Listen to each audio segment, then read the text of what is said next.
لشکر فیل جہالت پہ اتر آیا ہے، اے خدا پھر سے ابابیلوں کو کنکر دے دے۔ کون کہتا ہے کہ نفرت سے چلے گی دنیا؟ سنیں گے ناظرین آج کی اس ویڈیو میں عمران پرتاپ بڑھی کے شاندار نظم سے پہلے ایک اچھی بات سنتے ہیں۔ حال پوچھ لینے سے حال ٹھیک نہیں ہو جاتا، بس ایک تسلی سی ہو جاتی ہے کہ دنیا کی اس بھیڑ میں کوئی اپنا بھی ہے۔ چلے پہلے سنیں عمران پرتاپ بڑھی کی نظم۔ تو آپ سے گزارش ہے ویڈیو کو لائک کیجیے اور چینل کو ضرور سبسکرائب کیجیے۔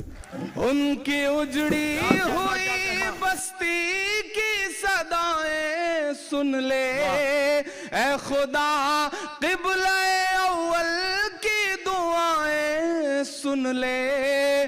تو جو چاہے تو برا وقت بھی ٹل جائے گا، رات کی کوکھ سے سورج بھی نکل آئے گا۔ لپے آتی ہے دعا بن کے کیا کہنا میری، سن لے تو آج یہ فریاد خدایا میری۔ لپے آتی ہے دعا بن کے تمنا میری۔ آخری بند پڑھتا ہوں اس نظم کا اور دعا مانگتا ہوں آپ سے، آپ کی دعائیں، آپ کی تالیاں، آپ کی محبتیں ان تمام بچوں کے نام پہنچے جہاں تک میں پہنچانا چاہتا ہوں کہ دودھ منہے بچوں کے بھی خواب ہوا کرتے ہیں، دودھ منہے بچوں کے بھی خواب ہوا کرتے ہیں، جنگ کرنے کے بھی آداب ہوا کرتے ہیں۔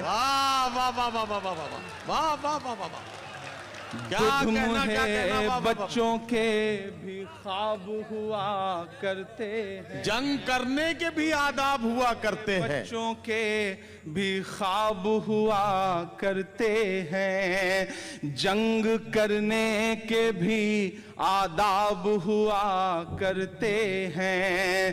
ہم نہیں کہتے ہمیں کوئی پیغمبر دے دے، جو فقط تیرے ہی آگے جھکے وہ سر دے دے۔ لشکر فیل جہالت پہ اتر آیا ہے، لشکر فیل جہالت پہ اتر آیا ہے، اے خدا پھر سے ابابیلوں کو کنکر دے دے۔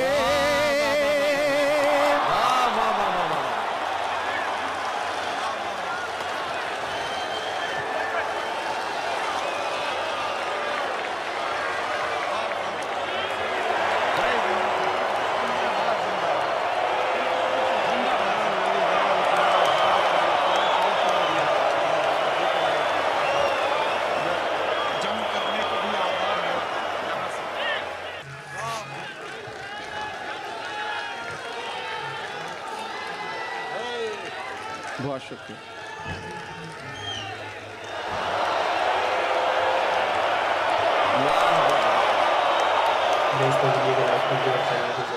دودھ منہے بچوں کے بھی خواب ہوا کرتے ہیں، دودھ منہے بچوں کے بھی خواب ہوا کرتے ہیں، جنگ کرنے کے بھی آداب ہوا کرتے ہیں۔ ہم نہیں کہتے ہمیں کوئی پیغمبر دے دے، جو فقط تیرے ہی آگے جھکے وہ سر دے دے۔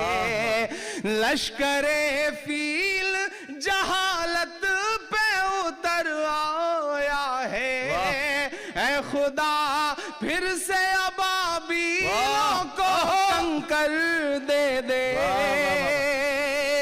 کون کہتا ہے کہ نفرت سے چلے گی دنیا؟ تو دکھا دے کہ محبت سے چلے گی دنیا۔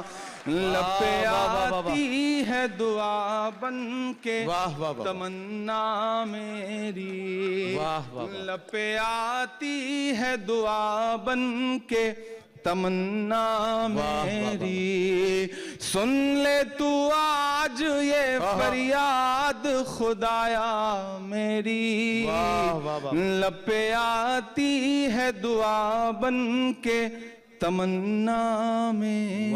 دوستو عمران پرتاپ گڑھی کی نظم سننے کے بعد آپ اپنی رائے میں کیا کرنا چاہتے ہیں وہ نیچے کمنٹ باکس میں ضرور بتائیں۔ آئیے ناظرین منتخب احادیث کتاب سے کچھ احادیثیں سنتے ہیں۔ حضرت حذیفہ رضی اللہ عنہ فرماتے ہیں کہ میں نے نبی کریم صلی اللہ علیہ وسلم کو ارشاد فرماتے ہوئے سنا، تم سے پہلے کسی امت میں ایک آدمی تھا، جب موت کا فرشتہ اس کی روح قبض کرنے آیا اور روح قبض ہونے کے بعد وہ اس دنیا سے دوسرے عالم کی طرف منتقل ہو گیا تو اس سے پوچھا گیا کہ تو نے دنیا میں کوئی نیک عمل کیا تھا؟ اس نے عرض کیا میرے علم میں میرا کوئی ایسا عمل نہیں ہے۔ اس سے کہا گیا کہ اپنی زندگی پر نظر ڈال اور غور کر۔ اس نے پھر عرض کیا میرے علم میں میرا کوئی ایسا عمل نہیں ہے سوائے اس کے کہ میں دنیا میں لوگوں کے ساتھ خرید و فروخت اور لین دین کا معاملہ کیا کرتا تھا، جس میں دولت مندوں کو مہلت دیتا تھا اور تنگ دستوں کو معاف کر دیا کرتا تھا، تو اللہ تعالیٰ سے اس شخص کو جنت میں داخل فرما دیا۔ حضرت عمر رضی اللہ عنہ فرماتے ہیں کہ میں نے رسول اللہ صلی اللہ علیہ وسلم کو ارشاد فرماتے ہوئے سنا، جو اللہ تعالیٰ کی رضا حاصل کرنے کے لیے تواضع کو اختیار کرتا ہے اللہ تعالیٰ اس کو بلند فرماتے ہیں، جس کا نتیجہ یہ ہوتا ہے کہ وہ اپنے خیال اور اپنی نگاہ میں تو جھوٹا ہوتا ہے لیکن لوگوں کی نگاہ میں اونچا ہوتا ہے، اور جو تکبر کرتا ہے اللہ تعالیٰ اس کو گرا دیتے ہیں، جس کا نتیجہ یہ ہوتا ہے کہ وہ لوگوں کی نگاہوں میں جھوٹا ہوتا ہے، اگرچہ خود اپنے خیال میں بڑا ہوتا ہے لیکن دوسروں کی نظروں میں وہ کتے اور خنزیر سے بھی زیادہ ذلیل ہو جاتا ہے۔ حضرت معاویہ رضی اللہ عنہ روایت کرتے ہیں کہ رسول اللہ صلی اللہ علیہ وسلم صحابہ کے ایک حلقہ میں تشریف لے گئے اور ان میں سے دریافت فرمایا تم یہاں کیسے بیٹھے ہو؟ انہوں نے عرض کیا ہم اللہ تعالیٰ کا ذکر کرنے اور اس بات کا شکریہ ادا کرنے بیٹھے ہیں کہ اللہ تعالیٰ نے ہم کو اسلام کی ہدایت دے کر ہم پر احسان کیا ہے۔ نبی کریم صلی اللہ علیہ وسلم نے ارشاد فرمایا اللہ کی قسم کیا تم صرف اسی وجہ سے بیٹھے ہو؟ صحابہ نے عرض کیا اللہ کی قسم صرف اسی لیے بیٹھے ہیں۔ نبی کریم صلی اللہ علیہ وسلم نے ارشاد فرمایا میں نے تمہیں جھوٹا سمجھ کر قسم نہیں لی، بلکہ بات یہ ہے کہ جبریل علیہ السلام میرے پاس آئے تھے، یہ خبر سنا گئے کہ اللہ تعالیٰ تم لوگوں کی وجہ سے فرشتوں پر فخر فرما رہے ہیں۔ حضرت حمران رحمۃ اللہ علیہ جو حضرت عثمان رضی اللہ عنہ کے آواز کردہ غلام ہے بیان کرتے ہیں کہ حضرت عثمان بن عفان رضی اللہ عنہ نے وضو کے لیے پانی منگوایا اور وضو کرنا شروع کیا۔ پہلے اپنے ہاتھوں کو ٹخنوں تک 3 مرتبہ دھویا، پھر کلی کی اور ناک صاف کی، پھر اپنے چہرے کو 3 مرتبہ دھویا، پھر اپنے دائیں ہاتھ کو کہنی تک 3 مرتبہ دھویا، پھر بائیں ہاتھ کو بھی اسی طرح 3 مرتبہ دھویا، پھر سر کا مسح کیا، پھر دائیں پیر کو ٹخنوں تک 3 مرتبہ دھویا، پھر بائیں پیر کو بھی اسی طرح 3 مرتبہ دھویا، پھر فرمایا جس طرح میں نے وضو کیا ہے اسی طرح میں نے رسول اللہ صلی اللہ علیہ وسلم کو وضو کرتے دیکھا ہے۔ وضو کرنے کے بعد رسول اللہ صلی اللہ علیہ وسلم نے ارشاد فرمایا تھا جو شخص میرے اس طریقے کے مطابق وضو کرتا ہے پھر 2 رکعت نماز اس طرح پڑھتا ہے کہ دل میں کسی چیز کا خیال نہیں لاتا تو اس کے پچھلے تمام گناہ معاف کر دیے جاتے ہیں۔ حضرت ابن شہاب رحمۃ اللہ علیہ نے فرمایا ہمارے علماء فرماتے ہیں کہ یہ نماز کے لیے کامل ترین وضو ہے۔ حضرت ابو درداء رضی اللہ عنہ فرماتے ہیں کہ میں نے رسول اللہ صلی اللہ علیہ وسلم کو ارشاد فرماتے ہوئے سنا جو شخص اچھی طرح وضو کرتا ہے پھر 2 رکعت پڑھتا ہے یا 4 رکعت ان میں اچھی طرح رکوع کرتا ہے اور خشوع سے بھی پڑھتا ہے پھر اللہ تعالیٰ سے استغفار کرتا ہے تو اس کی مغفرت ہو جاتی ہے۔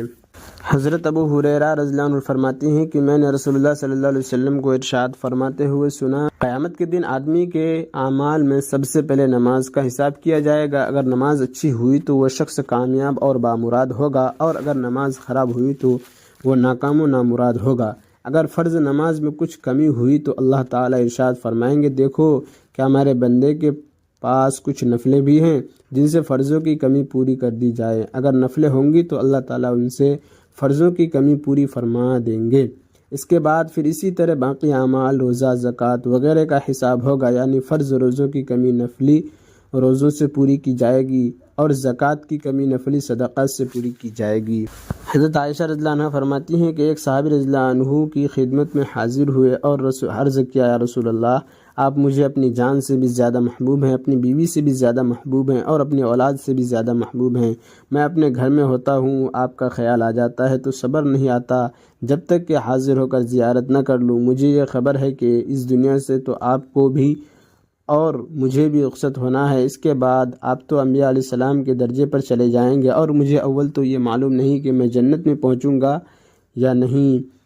اگر میں جنت میں پہنچ بھی گیا تو کیونکہ میرا درجہ آپ سے بہت نیچے ہوگا، اس لیے مجھے اندیشہ ہے کہ میں وہاں آپ کی زیارت نہ کر سکوں گا، تو مجھے کیسے صبر آئے گا؟ رسول اللہ صلی اللہ علیہ وسلم نے اس کی بات سن کر کچھ جواب نہ دیا، یہاں تک کہ یہ آیت نازل ہوئی، وَمَن يُطِعِ اللَّهَ وَالرَّسُولَ فَأُولَٰئِكَ مَعَ الَّذِينَ أَنْعَمَ اللَّهُ عَلَيْهِم مِّنَ النَّبِيِّينَ وَالصِّدِّيقِينَ وَالشُّهَدَاءِ وَالصَّالِحِينَ وَحَسُنَ أُولَٰئِكَ رَفِيقًا۔ ترجمہ، جو شخص اللہ و رسول کا کہنا مان لے گا تو ایسے اشخاص بھی ان حضرات کے ساتھ ہوں گے جن پر اللہ تعالیٰ نے انعام فرمایا ہے، یعنی انبیاء، صدیقین، شہداء اور صالحین، یہ حضرات۔ اور عمران پرتاپ گڑھی سے جڑی خبروں اور نظموں کے لیے ہمارے اس چینل کو ضرور سبسکرائب کریں۔ ملتے ہیں کسی اور ویڈیو میں ایسے ہی نئی نظم اور نئی خبروں کے ساتھ، تو جب تک کے لیے دیجیے مجھے اجازت اور رکھیے اپنا خیال۔ آپ دیکھ رہے تھے سنہرے لفظ اور میں آپ کے ساتھ محمد ثاقب۔ السلام علیکم ورحمۃ اللہ وبرکاتہ۔